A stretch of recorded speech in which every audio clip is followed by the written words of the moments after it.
welcome everybody. So I'm fixing my hair. It's Thursday and it's time for Live with Heather Vickery. And you guys know what? I have not done my live show in 2 weeks. There was personal stuff and um kid stuff. Sorry. And so we haven't been together in a minute, and I'm really glad to be together today. So happy April.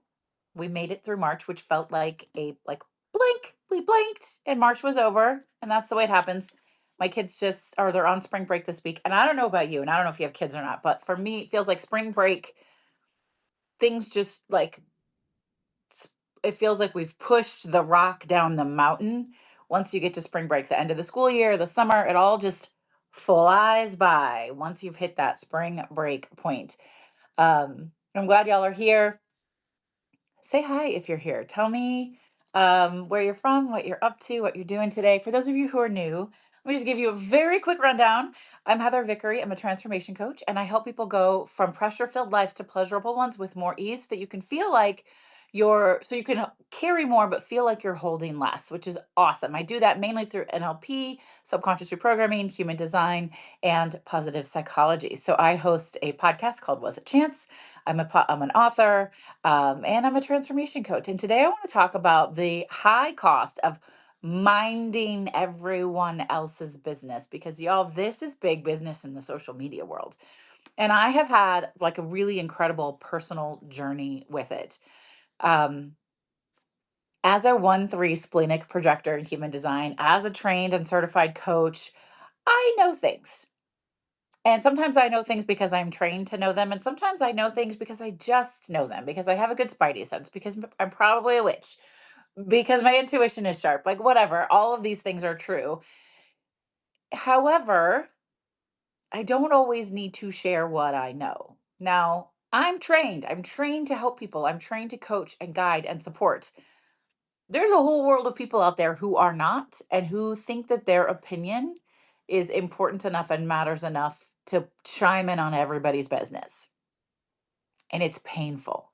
Now, we also live in a society that tells us, especially women, but not exclusively women, that we need to anticipate everybody else's needs and provide for them before they ask, before they even realize it's a problem. And there's an issue with that. It completely strips somebody of their autonomy. It takes away consent. All of a sudden, you're doing things that you think somebody else needs or wants, but maybe they don't, right? Maybe they don't need or want that. And it's really important to recognize. I had a client once who was always frustrated with her husband because he would just mention wanting something and she would take care of it and he would get it, but he was never grateful enough for her. And I said, "Have you ever asked him if he wants this thing that you're getting for him?" And she said, "No, he's already said he wants it. So I didn't ask." Like, so you took away his autonomy. Like, we can't expect people to be grateful for what we do for them if they haven't actually asked us to do it. It's not really the way the world works. It's not a healthy way for it to work. I said, try asking, and I'll bet he says, "Oh yeah, I would love it if you did that. Thank you." And then when you do the thing, he says, "That's awesome. Thank you." And you get the appreciation that you want. Because there has to be back and forth communication. There has to be consent. That's one component of minding everyone else's business. And then this other one is what we see on social media. People post what they like, and folks tell them why they shouldn't like it. People post what they're doing, and people tell them why they shouldn't do it, right? Or, "I don't like that. You like it. I don't like it. Here's why I don't like it." Why can't you just keep your fucking mouth shut? Why does it matter? Right? I think that that's such an important thing to say. Perhaps it comes with age and wisdom. Maybe it's from that, my human design perspective, but on the internet, people really love to mind other people's business. And there's one train of thought that says if you're posting on the internet, then you're asking for people's opinions. But I don't think that's true. When I'm posting on the internet and I want an opinion, I'll say, "Hey guys, hive mind, what do you think of this?" Or, "I need your thoughts. I want your opinions on this." Otherwise, I'm just expressing a thought, feeling, emotion, belief that I'm having. Maybe I just need to get it out of my system. And I think we see this a lot. It really shows up a lot in diverse spaces, in the comment section of particularly Black women, their spaces. People want to tell other folks why they're wrong or yes and them. And it just doesn't move the needle forward, right? And a lot of it feels like we're being very reactive and self-protective, and we're sensitive to things. And I'm not immune to that. I can fall victim to that as well. Like, oh, that bristles me. That doesn't feel good. Because I've done this work for a long time and I've been in anti-racist spaces and doing anti-racism work for a really long time, I recognize when that prickles my white sensitivity, my white fragility. And I say, "Oh, why is that? Okay, hold on. I like process on myself, right? Get a journal, think through it." And if I have something to say on any post, not just something like that, I ask myself, if I make this comment, does it make anything better? Does it elevate anything? Does it solve any problems? And if it doesn't, then I almost always just keep scrolling. I don't have to comment on every single thing I see, whether I am disagreeing or I agree. Usually if I'm pumping somebody up for something that they've posted, I will say, absolutely agree with this. Thank you for this perspective, whatever. Um, I often just decided lately not to engage because my opinion isn't needed in every situation. And again, perhaps a little bit of that comes from being a 1-3 splenic projector, because I like to be invited in to share what I know in order to feel successful and aligned. It's super important for me to be invited in to share what I know. You may not be a projector, but right timing is still really important, literally for everybody. Is it the right time for you to share your thoughts, your truth, your input, your knowledge, whatever it is? It may not be the right time, so save it for another time. This is powerful. What I love about this is all of a sudden you're taking radical responsibility for yourself and you're trusting everybody else to do the same thing. You are not a bad person if you stop monitoring and measuring and caring about what everybody else is doing and thinking all the time. What if I told you you could just absolutely let that shit go? You could let it go and decide you're going to focus on being the best version, the happiest, most aligned, joyful version of you, and trust that everybody else is doing the same thing. And if they need or want something from you, they have the autonomy to ask for it. So before I put my input in on anything, I ask myself, will this improve the situation? Will it make it better? And I also will often say, I have a thought on this. Would it be okay to share it? Now, that's a weird thing to do in a social media feed, but if you're actually talking to a real person, that's a powerful one. I have a thought on this. Would you like to hear it, or is it okay to share it? Get somebody's buy in and consent. Consent is sexy in every form, all the time. It never gets unsexy. I promise you. It's amazing. Here's what happened for me when I decided to stop owning other people's choices and behaviors. I felt so much more free. If this person down here doesn't do what I think is the right thing to do with their job or with their family or with their house or whatever, it's not mine to hold. It's not mine to hold. I don't spend any time bashing them or gossiping or talking shit about them, because that keeps me hostage to their thoughts, choices, actions, and behaviors. And I don't want that. I want ease. I want freedom. I want to feel good. I want to feel connected to people and joy. And the truth is, what we focus on grows. And if we're focusing on nitpicking and being judgmental, there's going to be a lot more of that. And that shit is going to come back and bite you in the ass, because karma is a bitch and she does not play around, right?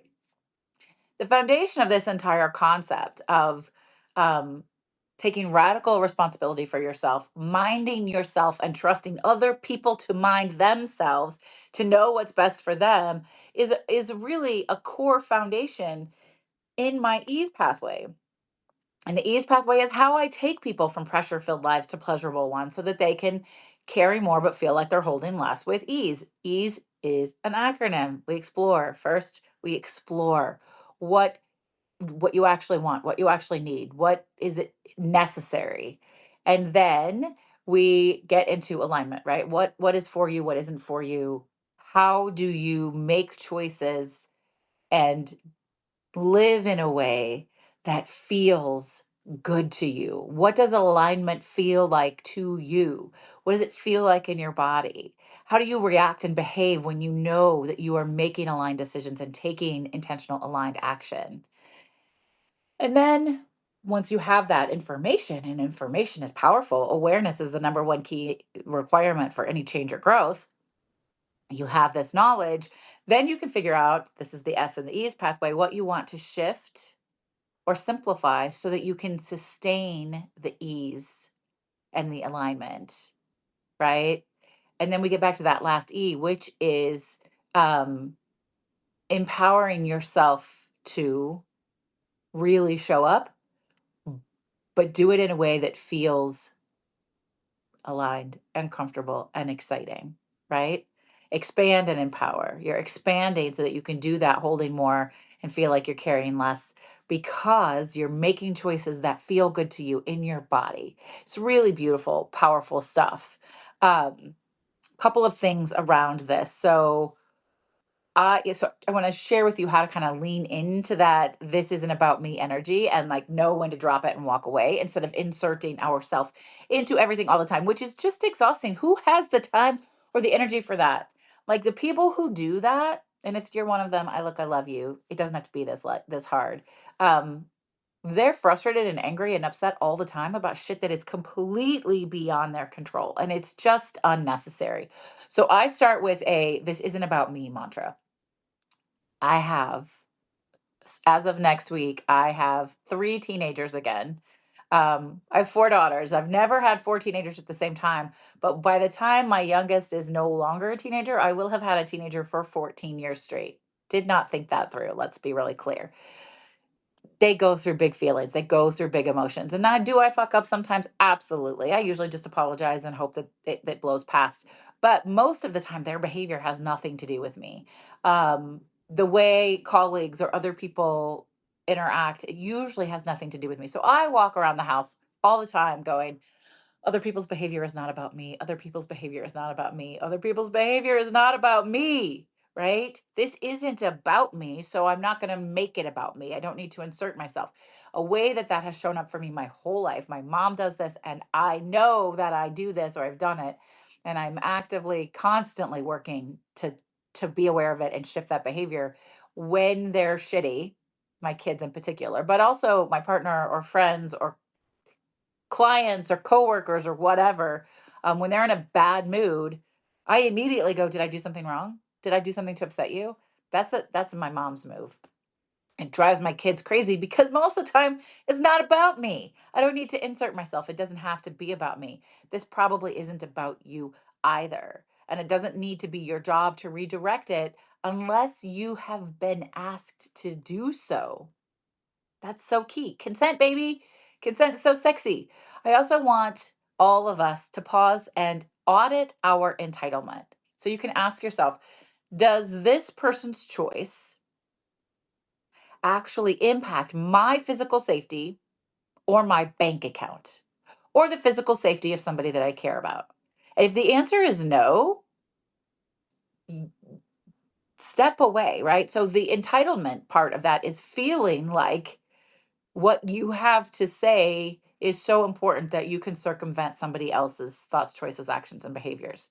If it doesn't actually impact you, remove yourself from the situation because I promise you, it will just make everybody's life easier. You can also redirect your resources. Every time you catch yourself minding someone else's business, do one small thing that fuels your joy or your alignment instead. Open a window, stretch, drink some water. I have some really delicious Earl Grey tea here with lavender simple syrup. Go make a cup of tea, drink some water, move that energy back into your body, do some somatic movement, take a breath, go write something, go read something, go listen to something, right? You don't need to put your time and energy into managing other people's business. It doesn't do them any good or favors, and it doesn't do you any good or favors. When you stop policing the world, you finally have space to actually inhabit your own.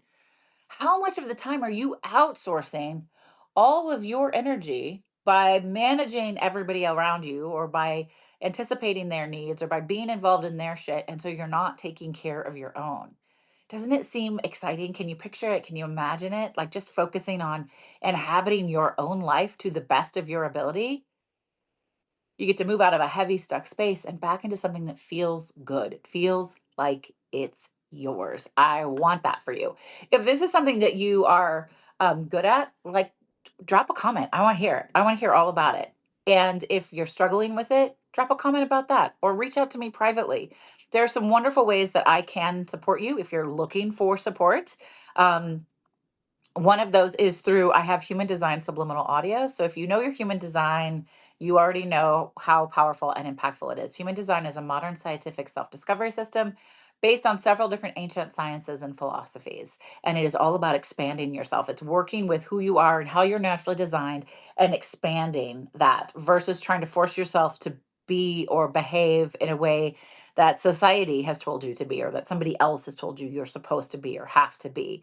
Um, I love subliminal audios because they're a beautiful way to do subconscious reprogramming that don't really require any extra effort. You can just play them in the background while you're off living your life. I've been listening to a subliminal audio all day today, all morning, just in the background because it's awesome. So, with my human design subliminal audios, and there's a link in the article actually that I posted about this, you can get the subliminals for your type, strategy, authority, profile line, environment.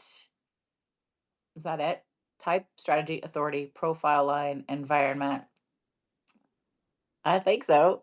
Apparently, I need more caffeine today. And so I will just check in with myself every morning. Like, where do I feel pressure or strain?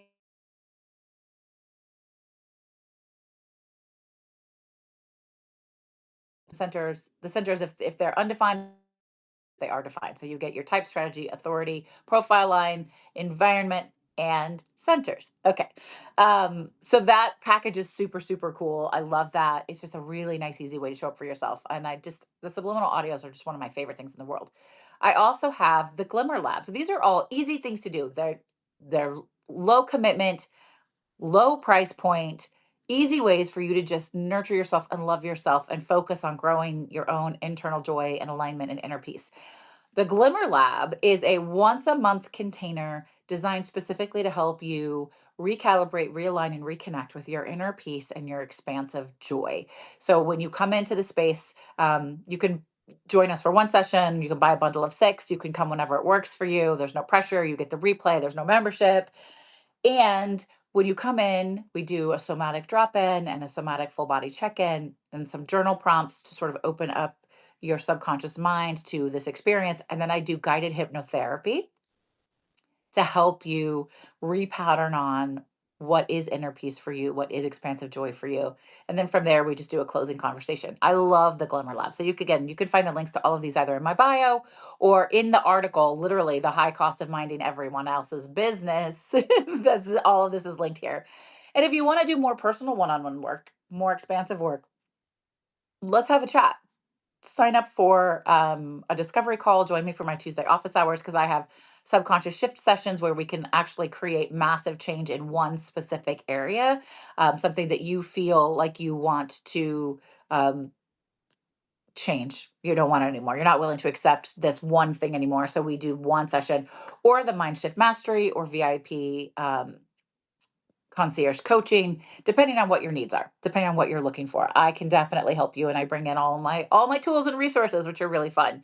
We really are changing people's lives. Last night I had a client come in, yesterday afternoon, just super stressed about a very specific situation, and we ended up doing kind of a last minute, somewhat emergency hypnotherapy session, which sounds ridiculous. Like, since when is hypnotherapy? But I really thought that this client was going to have a heart attack. Like, the stress level was outrageous. So we needed to do something to stimulate the parasympathetic nervous system and calm down. So we did a hypnotherapy session on releasing what you can't control and calling in what you do want.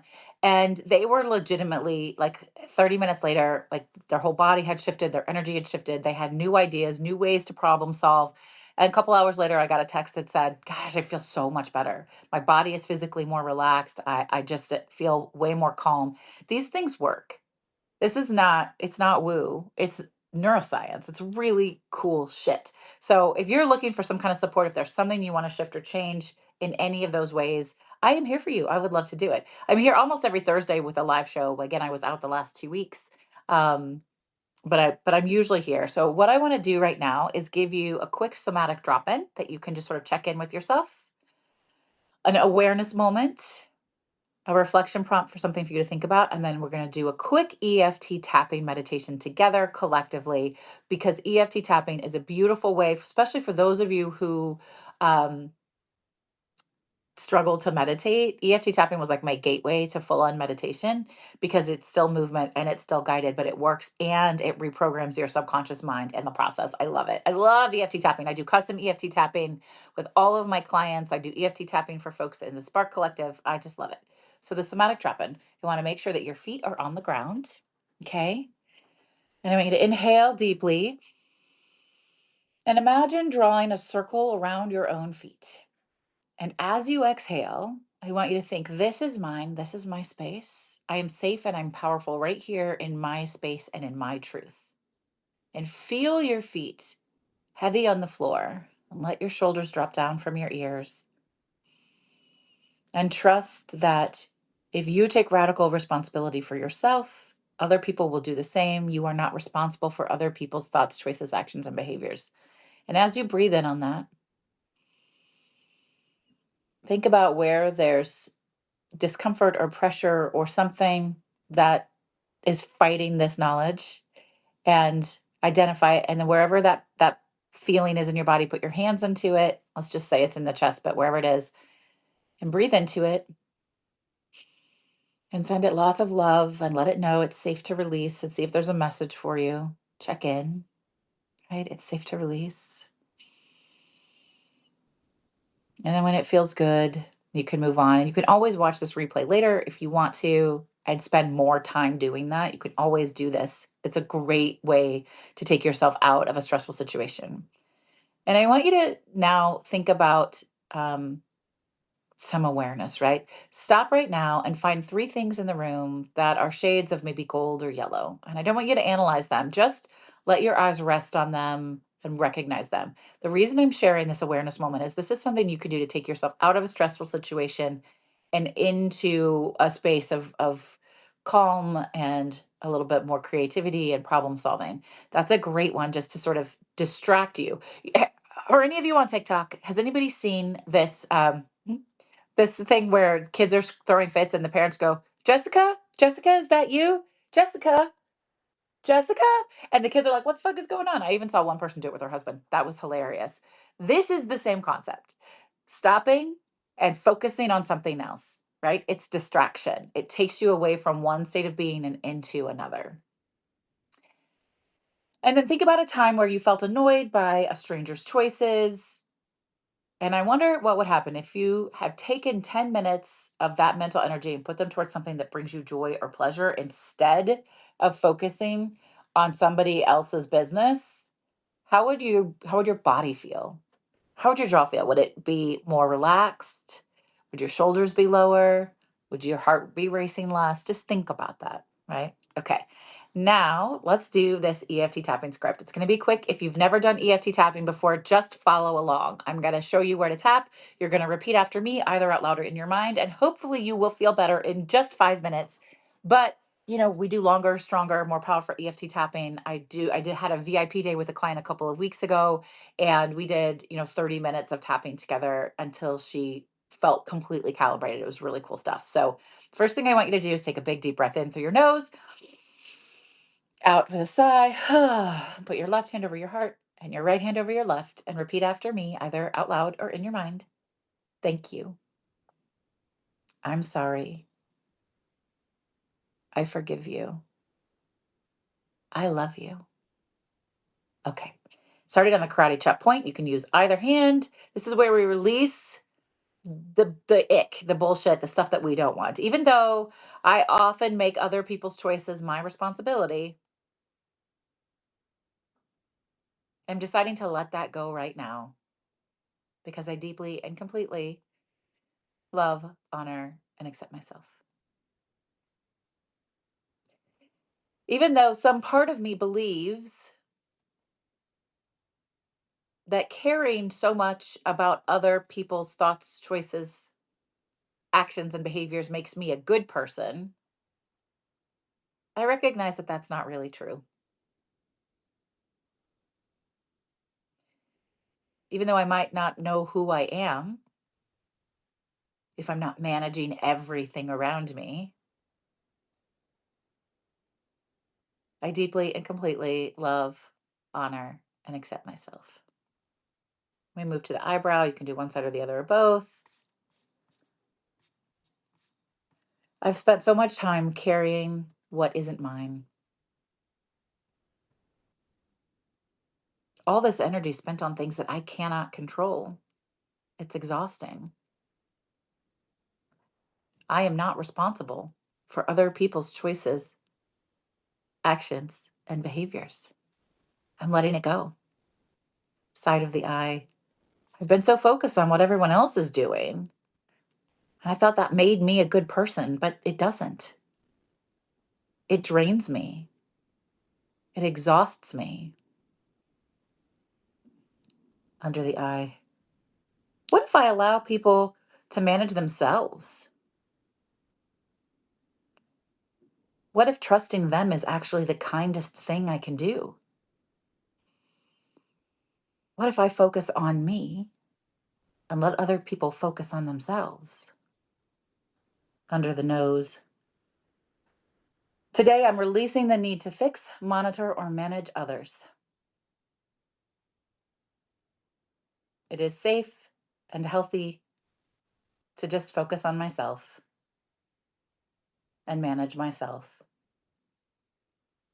It's safe to let people tend to their own lives and trust them. Under the mouth. I am in charge of my own energy, peace, and joy. I'm choosing today to redirect my need to people please and manage others into just managing myself. It is safe to focus on myself. Collarbone. I trust that others know what is best for them, and I know what is best for me. Under the arm. I am enough right here in my own life. I am safe and powerful exactly where I am and as I am. And I'm better when I take radical responsibility for myself. Top of the head. I release what was never mine to carry. I come back to myself. And it feels like coming home because I deeply and completely love, honor, and accept myself. Okay, folks, you can gently stop tapping, take a big, deep breath in, see what shows up for you, see what feels good. I hope you enjoyed that. Thank you so much for those of you that came and those of you who stayed the whole time. My name is Heather Vickery. I'm a transformation coach. I help people go from pressure filled lives to pleasurable ones with more ease, mainly through subconscious reprogramming, NLP, human design, and positive psychology. If you are looking for some support on this journey, I have got you. Let's connect. I would love to do that. I'm going to run right now, quicker than I normally have to, because I have a podcast interview. If you haven't listened to my podcast, Was It Chance? Make sure you listen. We're the podcast about taking intentional risk for creative success, and we have a blast. So y'all take care. Thank you so much. I'll talk to you soon. Bye.